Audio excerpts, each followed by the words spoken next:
Hello everyone, welcome back to this channel. In this video, I will show you the easy and clear steps on how to play games online Microsoft Bing on computer. So how to play games online Microsoft Bing on computer? Make sure you keep watching this video until the end. Let's get started right away. Firstly, just go to Microsoft Bing through the browser on your computer.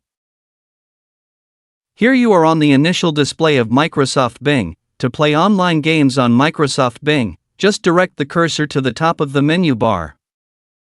Tap the three-line icon here. A scrolling menu will appear.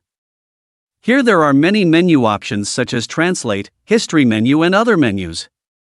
Tap Online Games. Now here you will enter the online game menu.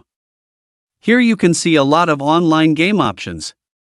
Scroll down for LAN equals BHN equals many game options. You can also search for games by category here.